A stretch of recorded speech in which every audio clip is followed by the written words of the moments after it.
Assalomu alaykum barchaga. Bizda testimizni tahlil yuritamiz. Bizda A plus Bning eng katta qiymatini so'rayapti. Agar mana bu tenglik o'rinli bo'lsa, bunda ABC raqamlar bo'lsa, bir-biridan farqli raqamlar bo'lsa, buni eng katta qiymatini topishimiz kerak. Shunda A'ni o'rniga eng katta raqamni qo'yamiz. Bu bizda 9.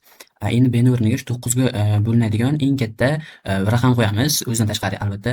Bu 3 bizda 9 3 yozsak 3. Lekin bu bir B va C bir-biridan farqli bo'lishi kerak. A ham farqli bo'lishi kerak. Demak, bu shartimiz xato bo'lyapti. Endi 9 dan kichik raqam qo'yamiz. 8. Endi 8 ga bo'linadigan eng katta raqamimiz bu 4. 8 4 ga bo'ladigan bo'lsak bizda 2. Demak bir-biridan hammasi farqli bo'lyapti. Shunda bizda A'imiz 8, B'imiz 4, C'imiz 2 ga teng bo'lyapti. Bundan kelib chiqib 8 plus 4 plus 2 bizda 14 bo'ladi. Bu bizda B javob. Bizda ikkinchi misolimiz bo'lsa bu. Ikkinchi misol qavsni ochamiz. A y kub minus x y kub minus ax kub plus y x kub plus a kub x minus a kub y. Endi tenglik bo'lsa mana bu bilan qaysini ochsam? Mana buni ochaman. Mana ochaman. Y kub minus x kub mana bu bilan mana buni juft qilaman. Minus x y bo'lsa y kvadrat minus x kvadrat bo'ladi. Keyin biz mana bu bilan bu juft bo'lib qoladi. Bunda a kub topishamiz. Plus a kub bizda x minus y bo'ladi.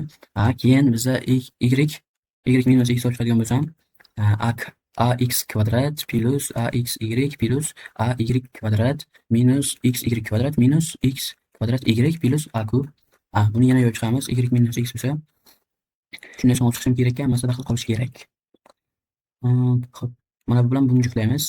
Shunda x kvadrat topishadigan bo'lsam a minus y qoladi. Endi a minus y ga keltirishim kerak-da masalan. Endi mana bu bilan buni olib chiqadigan bo'lsam y x bo'ladi. Buni olib chiqsam a minus y qoladi, to'g'ri? Keyin biz mana bu bilan mana bu ifodamiz qoladi. Bundan a'ni olib chiqamiz. Bizda y bunda minus yo'q ekan. Adashibdi. Minus bo'lar ekan mana shunga. Mana shunga minus bo'lar ekan. Mana bu x minus y ga joyni almashtiramiz. Keyin bunga minus o'tadi. Shunda bu bilan bu holda a'ni olib chiqadigan y minus a kvadrat bo'ladi. Tenglik y minus x kvadrat minus a minus y plus y a minus y. Bunda a bo'lsa y minus a y plus a. Endi a minus y topishamiz. Y minus y plus a ko'paytirilgan x kvadrat plus y plus a y plus a kvadrat bo'ladi, to'g'ri? Shunda y minus a y plus a keyingi qavsimizdan agar a'ni olib chiqadigan bo'lsam yo'q. Mana shu bizga problema bo'lyapti. Bitta minus bo'lgan edi bizda. Joyni almashtirsam minus bo'lib ketadi. Mana shu joy almashsa yana shu holatda mana adashib ketibman men. A'ni 6 minus bo'ladi mana shu. Mana bu ikkinchi joyi o'zgaradi. Shunda bizda a kvadrat minus y kvadrat bo'ladi. Keyin mana bu bizning minusga o'zgaradi-da. Keyin naryoqqa birisi oson ketadi. Bu bilan buni juft qilamiz, y topib chiqamiz. X plus a ni so'rayapti bizda. Keyingisida esa x minus y debman. Uzr. X plus a bo'ladi. Keyin bizda y minus a y plus a x plus a y plus x minus a. Bizda bu qaysi javob bo'ladi? Y plus topishsam y plus x minus a. Yo'qmi bizda bunaqa javob? Yo'q, taqdir ishorasi almashib ketdi-da. Yo'q. A minus x a plus x bo'ladi. A minus x a plus x bo'ladi. Keyingisini y topib chiqsam x plus a qoladi. Topib chiqsam ham hammasi to'g'ri, bizda bitta xato bo'lmadi. Menimcha mana shu javob bizda bu xato qanaqadir xatolik ketgan menimcha javoblarida. Keyingisi a jo'mrak bo'sh hovuzi 6 soat to'ldirar ekan. Demak, a jo'mrakni 6 soat to'ldiradigan bo'lsa biz 1/6 deymiz tezligini. Butun bir ishni birlab oldim. Bosib tushiraman.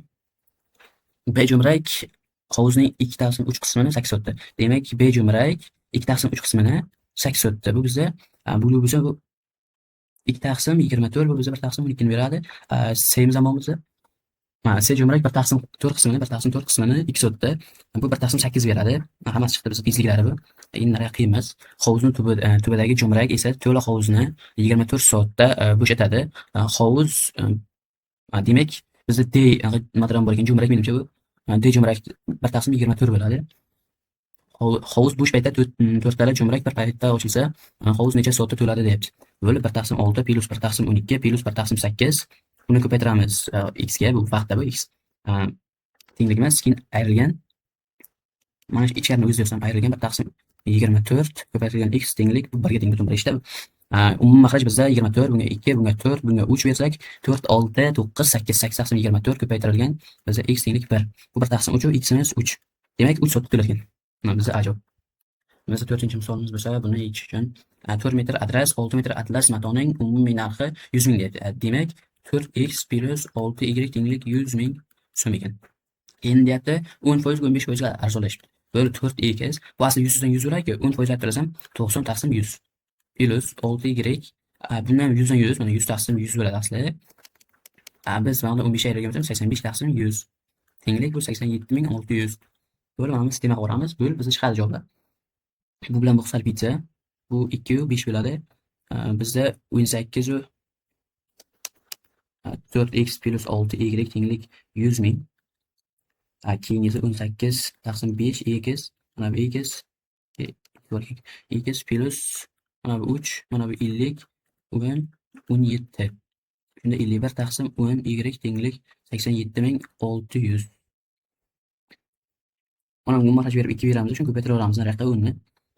4x plus 6y bizda 100 ming so'm bo'ladigan bo'lsa, bu 36x plus 51 y'imiz bizda 10 ni ko'paytirsak 87600 yana bitta 0 bo'ladi. Buni 9 ko'paytirsam mana bu x'imiz bir xil bo'lib qolgan bizlar. Bu bilan bu bir xil bo'lib qolgan. 36x plus 54y tenglik 900 ming.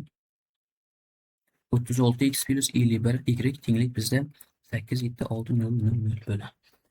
Demak 3y'imiz bizda 24 mingga teng ekan.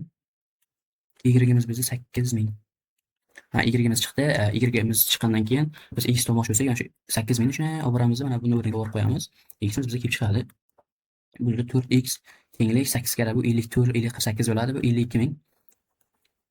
X'imiz bizda 1, 3, 13 ming. Adres atlasdan qancha qimmat deyapti. Shuni olamiz 13 mingdan. Ayimiz 8 mingdan. Bizda 5 ming chiqadi. Mana B javob ekan. Barchaga rahmat.